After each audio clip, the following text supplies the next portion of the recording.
Alright, let's talk about Diablo 4 Season 9. I have been playing this game for some time now, from the betas to be precise. Back then, the biggest thing was to get a trophy of a Shawa and joining the famous or now infamous ATC or Ashawa Trophy Club. For the record, yes, I have it. You won't see me displaying it because for me these horse cosmetics are pure garbage, but hey, that's a topic for another discussion. It is safe to say things have changed significantly from the beta days, and yet when you look at the whole picture, it seems that Diablo 4 was never great. Sure, when we played the game for the first time, we felt it was amazing, but slowly but surely you could see the cracks in it and the duct tape that was flapping around them because A, the cracks were too big to seal properly, and B, the duct tape was poorly applied, so now it kinda looks like a place you would actively avoid lest something falls on your head and smacks you, causing some sort of a permanent psychological damage, usually resulting in a IQ point loss. Combine that with the lack of features that the previous game had, I'm looking at you, Armory, and recycling of content that has been recently observed, the situation today is not great. Me being me, I tuned into the campfire chat to check stuff, and yeah, that was not a good experience. Not that I had some expectations, mind you, but my god, that was a rough one. But what the hell, I said to myself. I paid for the game, might as well play it since I know it will not take me more than 5 days to complete the seasonal journey. Also, the introduction of a new minion-centric unique made me slightly interested. Me being a minion enjoyer, and let me tell you, that was for a long time a frustrating experience. I thought to myself, let's go for it, see what happens. Season 9, also called Season of Horadrim, not that anybody cares about what season is called, we just pretty much wanna blast, focuses on these Horadric powers. Problem is, Horadric powers are pretty much Season 8 boss powers, but with different pants on. On second thought, Season 9 Horadric powers are Season 8 boss powers with the same outfit, but instead of having your shirt tucked in your pants, for some strange reason, the shirt is outside. Same, but different, but still the same, as one of the greater philosophers would say. We have the main spell, which is called the Catalyst. Then there is this infusion thing, which I guess is the main modifier for the Horadric spell. And then Arcana, which are modifiers for the infusion. Cool, whatever you say, buddy. I know boss powers when I see them. So what do you do in this season? Well, we have good old Helltide, then there are Nightmare Dungeons, the Pit, the Undercity Tributes, Infernal Hordes, and obviously the bosses itself. Let's start with Nightmare Dungeons since they were advertised as the main focus of the game. Here we can clearly see nothing significantly changed. What they did is they injected these smaller dungeons called Strong Rooms in a Nightmare Dungeon, some kind of a dungeonception, I guess, where if you use Sigil with the particular affix, you get to open a portal to that storeroom. Then you pick some buffs or debuffs, you do a timed event, kill a bunch of enemies, grab your loot, and you are out. Again, nothing new, we have seen these features before. As far as Nightmare Dungeons, they did not change at all. It is the same formula, if not for this season, I would probably engage with them like I usually do, between 5 to 10 runs, sometimes even less, depending on my luck with the aspects. The decision not to change anything really boggles my mind. It is well documented the nightmare dungeons are underutilized to begin with, but also that they were essentially neglected to a point of insignificance up until this point. One would think they would at least put a fresh coat of paint, change something, make it less frustrating. Nope, they just slapped strong rooms and sprinkled chests all over them for extra materials, and that's that. You might say, but wait, there are escalation sigils, that's new. Nah, it isn't.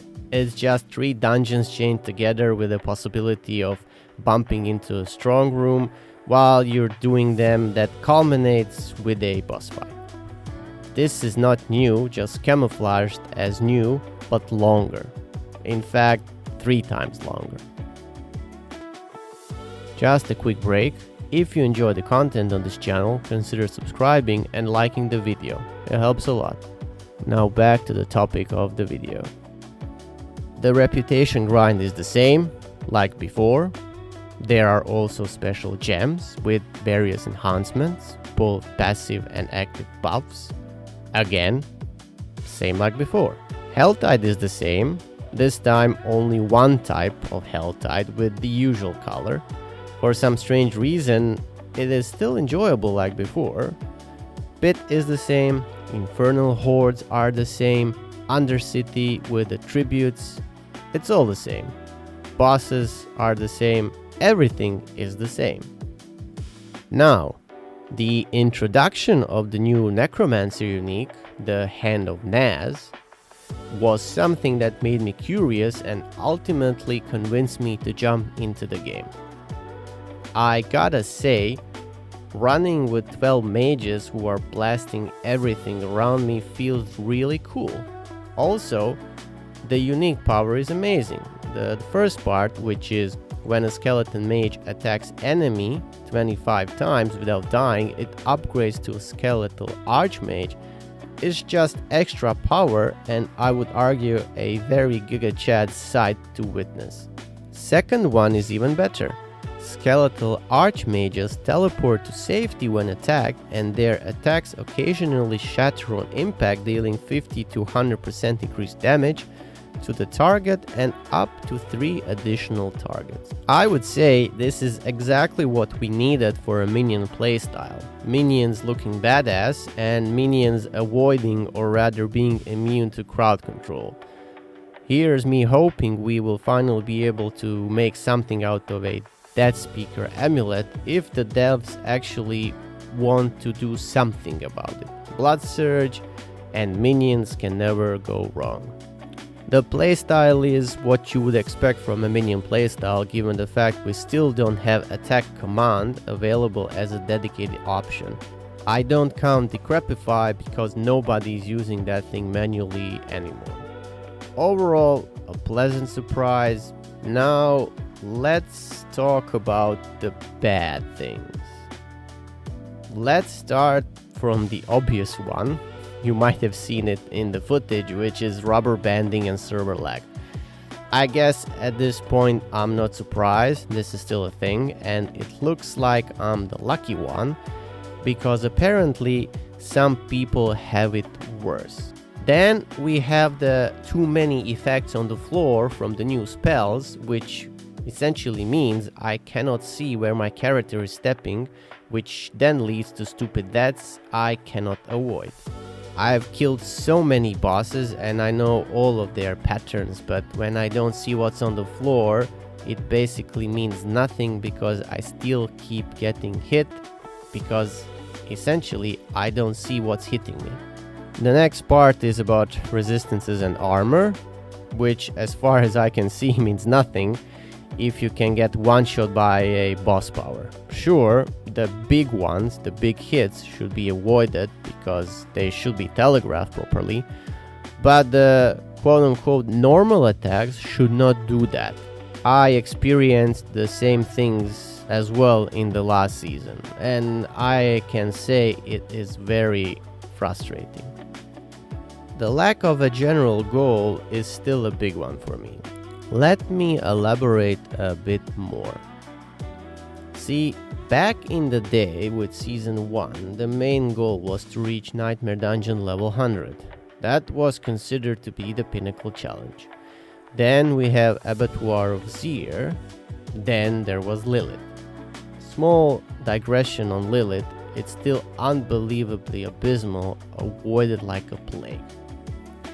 Anyway, then we had the pit challenges.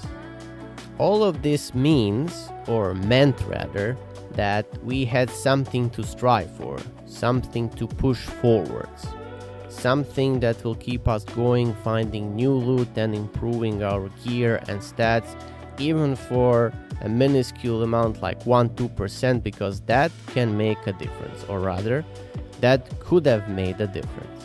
Nowadays, it is very different. Take this season for example. Why do I need mythic gear? To push pit?